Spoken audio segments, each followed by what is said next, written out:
Di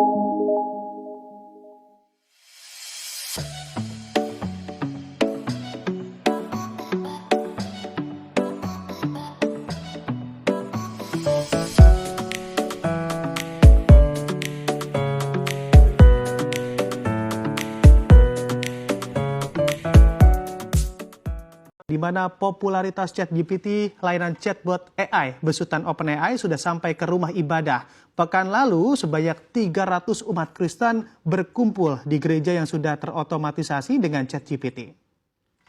Adalah gereja Saint Paul di Bavarian, Jerman, yang menggelar ibadah menggunakan layanan berbasis kecerdasan buatan tersebut. Selama 40 menit, gereja menampilkan khotbah yang menyertakan teks buatan ChatGPT. Adapun khotbah tersebut disampaikan oleh avatar pada layar televisi yang diletakkan di atas altar. Tak ada lagi penampakan pendeta di sana yang biasanya membawakan khotbah. Pelayanan tersebut merupakan rangkaian dari konvensi 2 tahunan German Evangelical Church Congress. Ibadah tersebut meliputi doa dan juga musik. Penggagasnya adalah Jonas Simmerlein, seorang teolog dan filsuf dari Universitas Wina. Khusus tahun ini, Simmerlein mengatakan rangkaian pelayanan sudah terotomatisasi dengan mesin sekitar 98%. Sisanya sebanyak 2% membutuhkan peran manusia. Pasalnya, ChatGPT tidak bisa berfungsi sendiri. Simmerlein memandu setiap aspek pembuatan khotbah.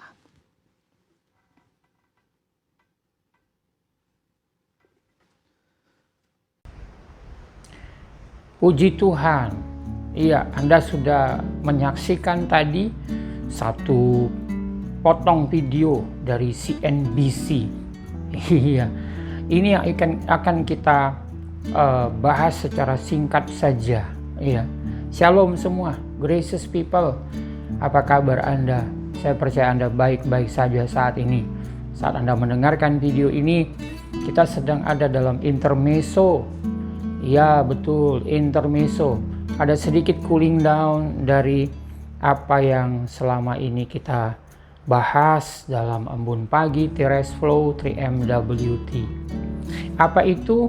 Ya, tadi pasti Anda sudah menyaksikan video singkat tadi. Dan untuk deskripsinya, Anda bisa lihat, bukan deskripsi, tapi penjelasan secara tertulisnya Anda bisa lihat di deskripsi di bawah.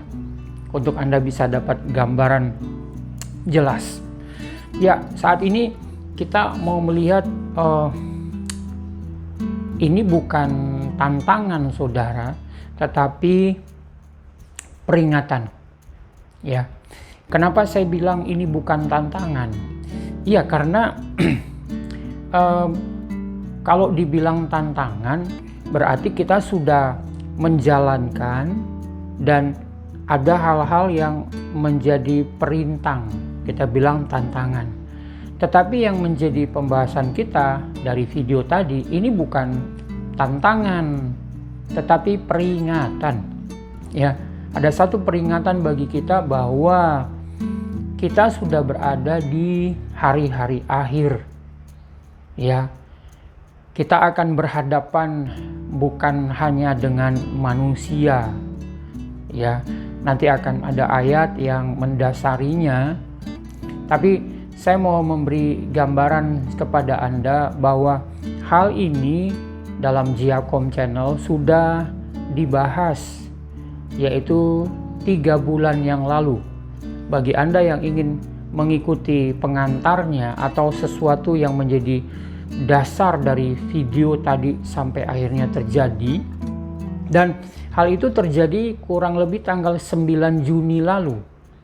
Baru diberitakan oleh CNBC itu tanggal 15 Juni. Berarti masih baru, saudara. Dari tanggal 9 Juni, 3 bulan yang lalu, kami sudah membahas hal ini untuk memperingatkan. Tapi sepertinya viewernya nggak begitu tertarik. Tapi bagi Anda yang ingin tahu bahwa inilah hari-hari akhir, mari Anda ikuti video di Giacomo Channel ini yang judulnya Roh Kudus versus Artificial Intelligence. Mari Anda dengarkan di situ. Saya lupa ada berapa seri, tetapi di situ menggambarkan teknologi yang baru mau diluncurkan dan baru mau akan menjadi digunakan secara massal. Betapa cepatnya saudara, baru 3 bulan sudah diterapkan. Bahkan diterapkannya itu tidak tanggung-tanggung, diterapkan dalam ibadah gereja. Dalam intermezzo kali ini, sekali lagi, ini bukan tantangan. Kita selalu bilang gini, wah inilah tantangan kita dalam penginjilan, dalam pelayanan, dalam apapun kita bilang tantangan. Tetapi kali ini saya mau mengingatkan kepada kita semua, peristiwa ini merupakan awal. Dan siapa nama orang itu ya? Yang di video itu, yang orang Jerman itu sayang? Jason gitu. Atau Jonas. Ya. Namanya Jonas saudara. Dia mengatakan ini adalah yang pertama. Dan ini bukan yang terakhir saudara. Ibadah dengan AI itu. Sekali lagi ini peringatan bagi kita, bukan tantangan. Kenapa begitu? Kita terlengah.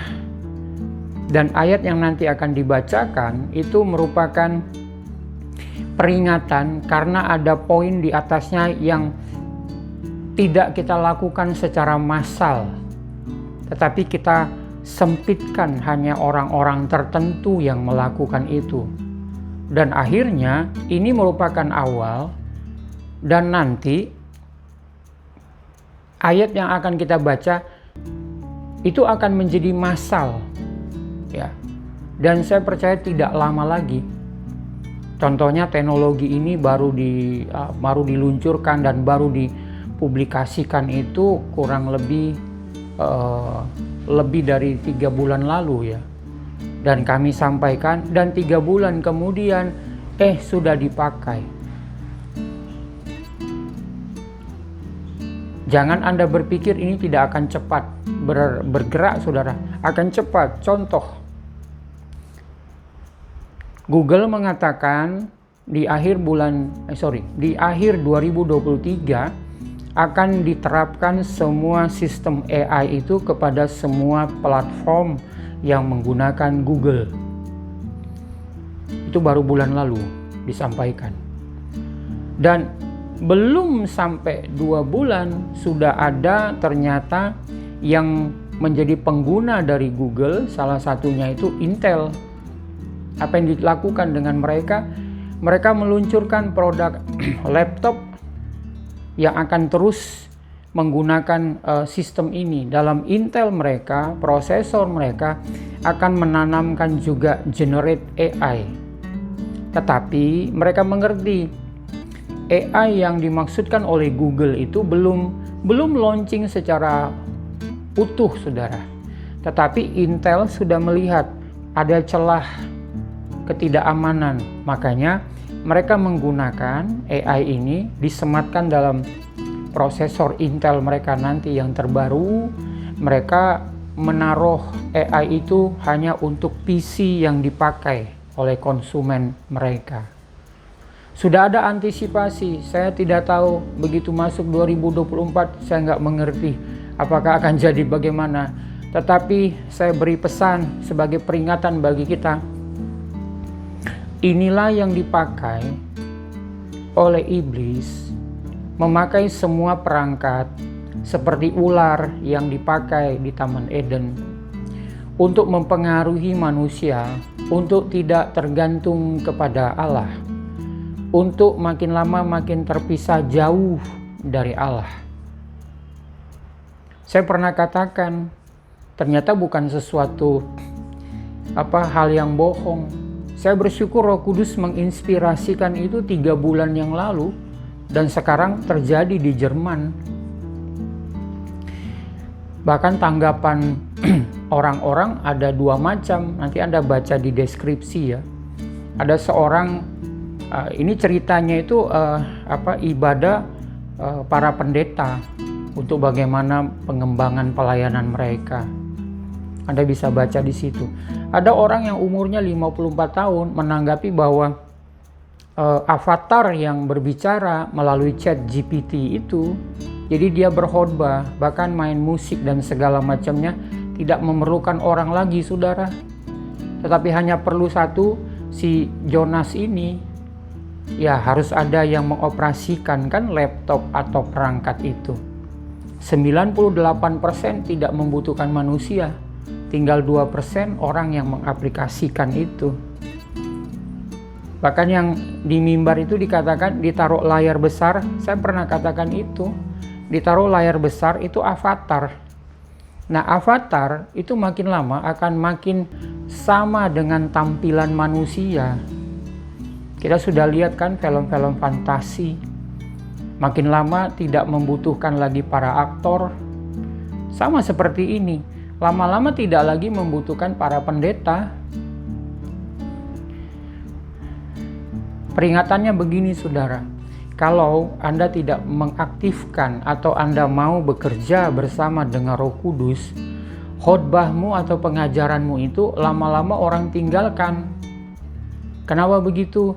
Karena ada AI dikoneksikan dengan avatar dan segala macam teknologi yang akan maju ke depan tanpa sadar. Mungkin nanti ada teknologi hologram yang tampil di mimbar itu hologram, saudara. Dan berbicaranya avatar. Firman yang disampaikan dari mana? Dari GPT. Dan ini sudah terjadi 9 Juni 2023 yang lalu. Seorang yang umur 54 tahun dia mengatakan, tidak ada feel-nya, tidak ada jiwanya, tidak ada hati begitu. Iya, karena orang-orang seumuran itu mengerti bahwa ada roh Tuhan yang harus menginspirasi setiap kata-kata. Ada Roh Kudus yang harus menuntun pengkhotbah itu, bukan diatur oleh sebuah mesin bot yang namanya GPT. Anda bisa baca di deskripsi bagaimana caranya Jonas itu menggunakan. Dia seorang teolog dan filsuf. Anda bisa bayangkan ya, ini peringatan, ini hari terakhir, saudara. Hari-hari terakhir. Orang akan dibawa jauh dari Tuhan. Orang akan dibawa jauh dari firman yang diinspirasi oleh Roh Kudus. Anda mungkin tidak setuju kepada saya saat ini. Tetapi akan ada masanya kalau Anda mengkhotbahkan sesuatu hanya berdasarkan literatur dan literatur, Anda akan bersaing dengan AI. Ya, coba Anda cari saja waktu ibadah itu 9 Juni itu di tempat itu, apakah itu ada rekamannya? Mari Anda dengarkan. Seorang anak muda umur 31 tahun mendengarkan ibadah itu sama-sama dengan bapak yang 54 tahun. Dia bilang dia sangat terkesan dengan khotbah dari avatar itu.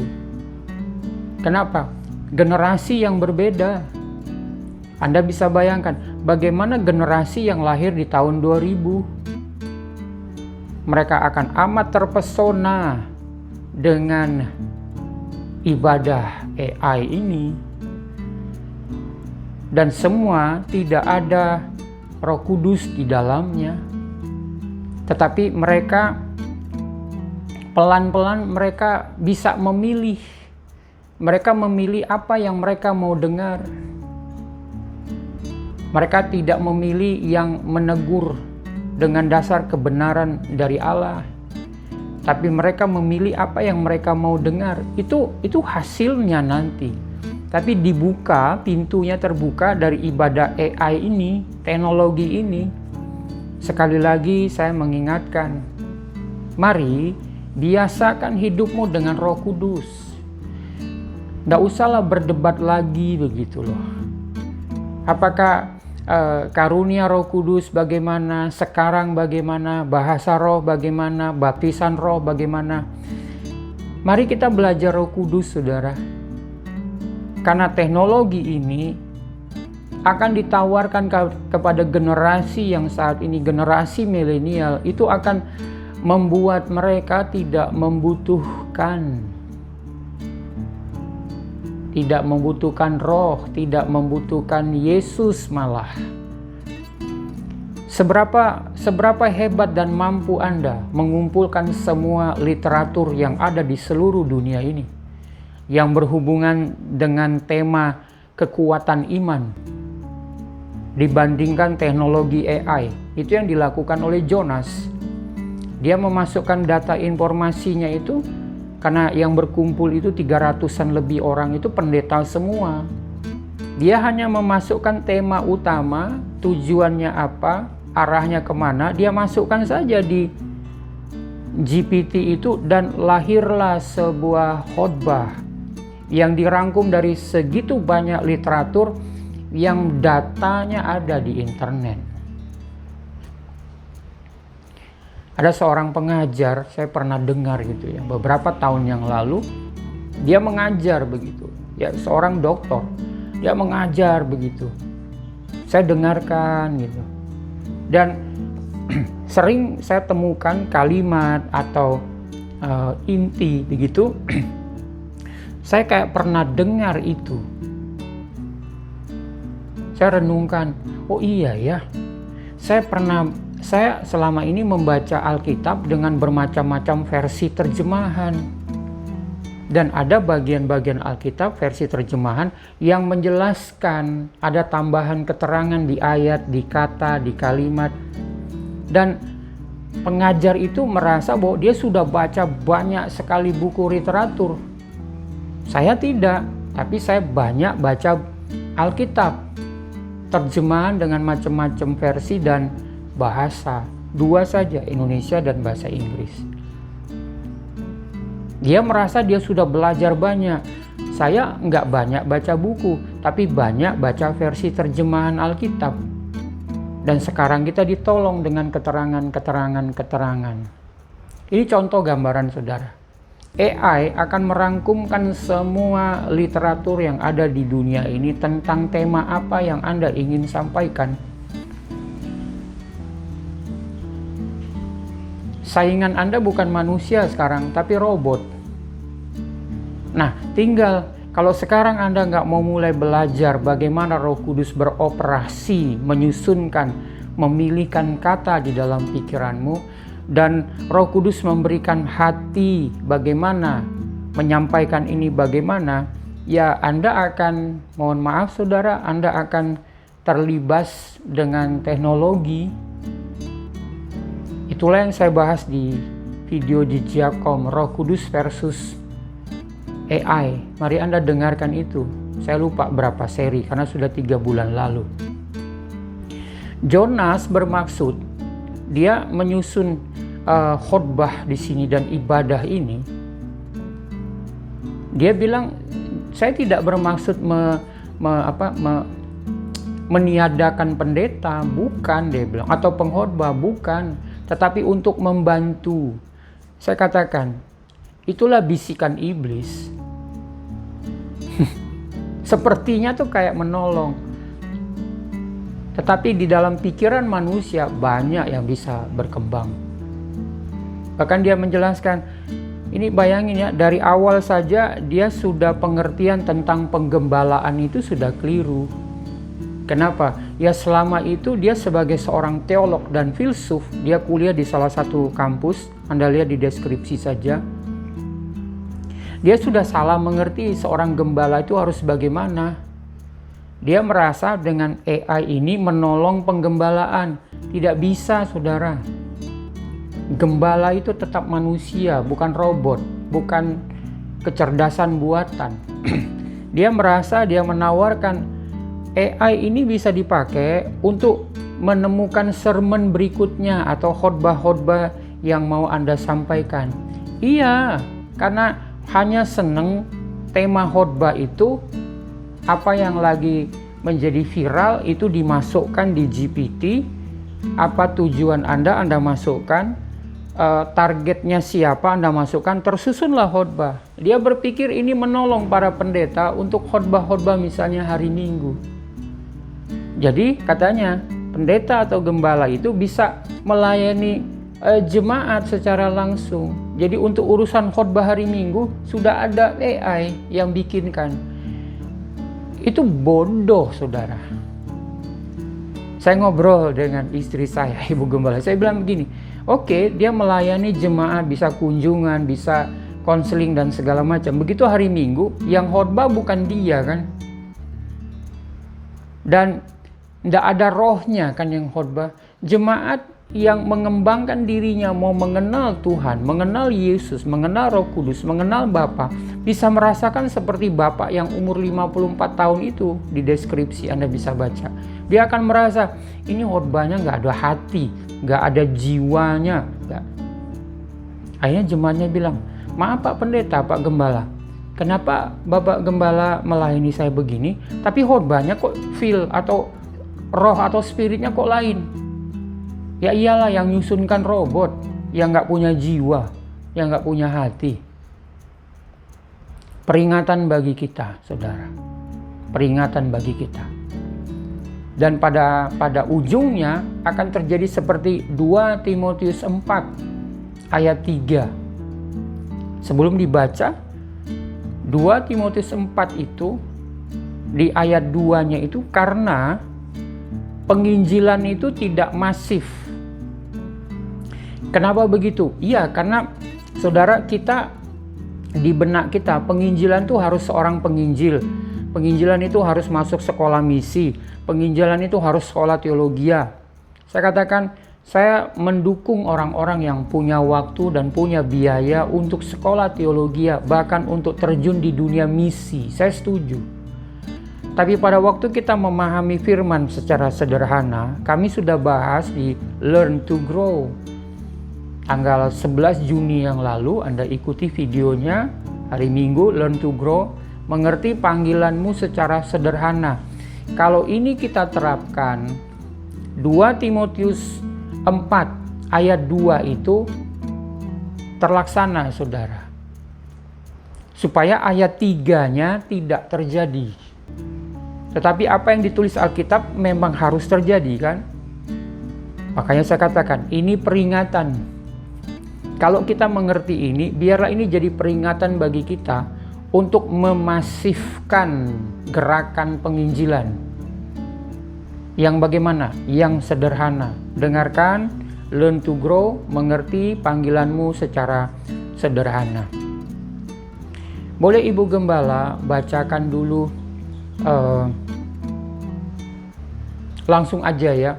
Intinya ayat 3 ini ada hubungannya dengan penginjilan. Anda bisa cek di Alkitab Anda, 2 Timotius 4, Anda baca dari ayat 1. Ayat 1 itu ada titik 2, penjelasannya tentang apa. Yang pertama itu penginjilan, ya, panggilan ini tentang penginjilan. Kemudian ayat ketiga ini yang akan mengarah dari teknologi ini, ibadah AI ini akan mengarah membuka pintu bagi orang-orang yang ada di ayat 3.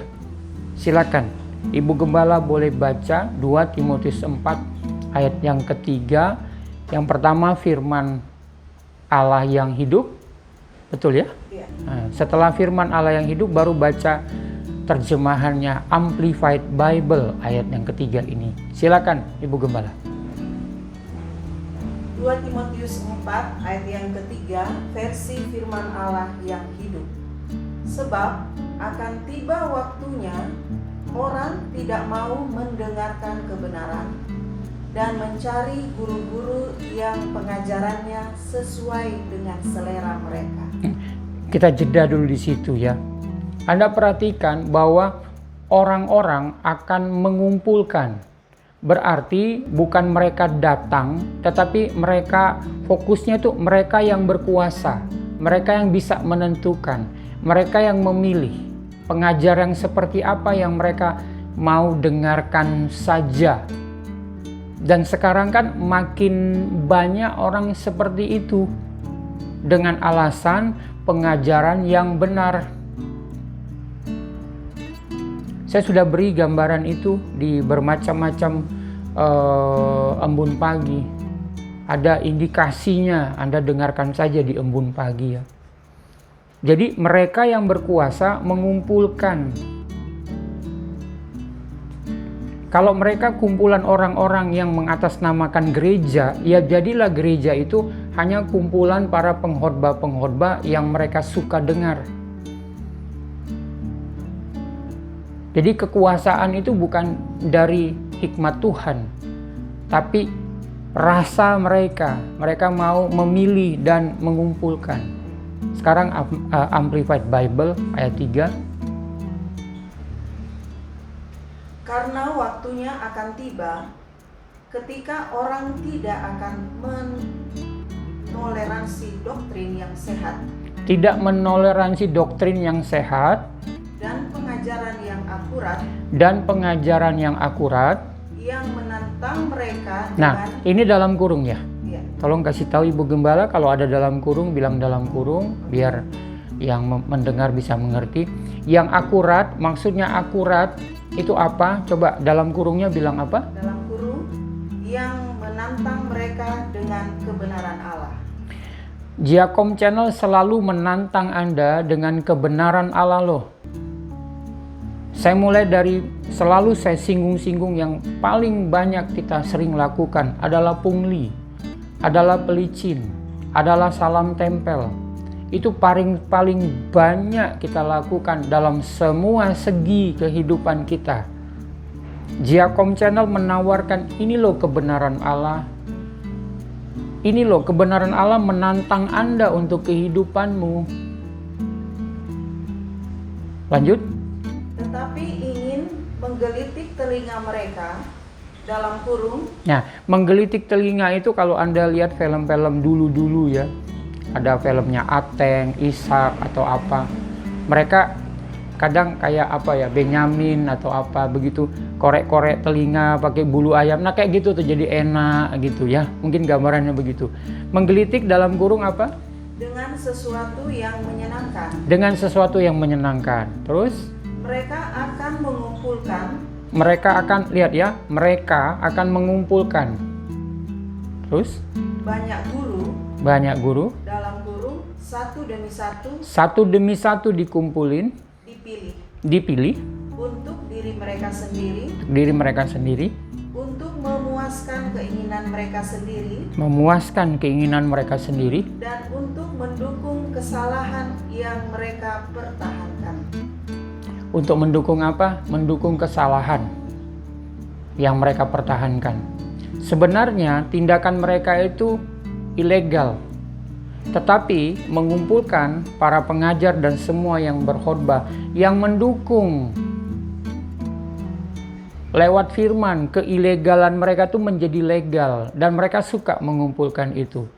Bukankah itu sekarang merajalela? Diawali di mana, Pastor Rich? Gadget. Coba cek gadget Anda. Siapa yang Anda kumpulkan di dalam file Anda? Pendeta atau pengajar yang bagaimana? Begitu ada bicara seperti Giacomo Channel, mulai menantang Anda dengan kebenaran Allah, Anda bilang, Anda mungkin merasa yang diungkapkan oleh Giacomo Channel ini lembek dan lemah. Tapi sebenarnya inilah kasih Tuhan, kebenaran Allah disodorkan kepada Anda. Anda mau nggak mengerti dan metanoia? Hati-hati saudara, dari ibadah AI atau orang-orang yang mulai menggunakan teknologi ini. Mereka mengerti bahwa banyak orang, apalagi sekarang diperguncingkan kan tentang Roh Kudus itu. Anda tahu siapa yang tertawa? Iblis. Mari jangan bikin iblis tertawa terus, saudara. Marilah sadari bahwa Roh Kudus itu kita perlukan di masa-masa ini dan seterusnya yang makin tidak jelas. Bahkan dalam dunia kekristenan kita perlu Roh Kudus itu untuk kita di dalam hati dan pikiran kita. Seperti Bapak yang umur 54 tahun yang tadi saya katakan di deskripsi juga ada penjelasannya. Mari intermezzo ini ya, ini bukan tantangan tapi peringatan ibadah AI. Saya tidak tahu ada bagian kedua atau tidak, tetapi kali ini sampai di sini dulu untuk mengingatkan kita semua, inilah masa terakhir. Teknologi bukan hanya menolong tapi merongrong. Kalau kita tidak peka dengan Roh Kudus, kita akan masuk dalam gulungan. Kita digulung dan akhirnya kita bingung, apakah ini benar atau salah. Ya, puji Tuhan. Amin untuk firman Kristus. Gracious people, Anda semua diberkati. Shalom.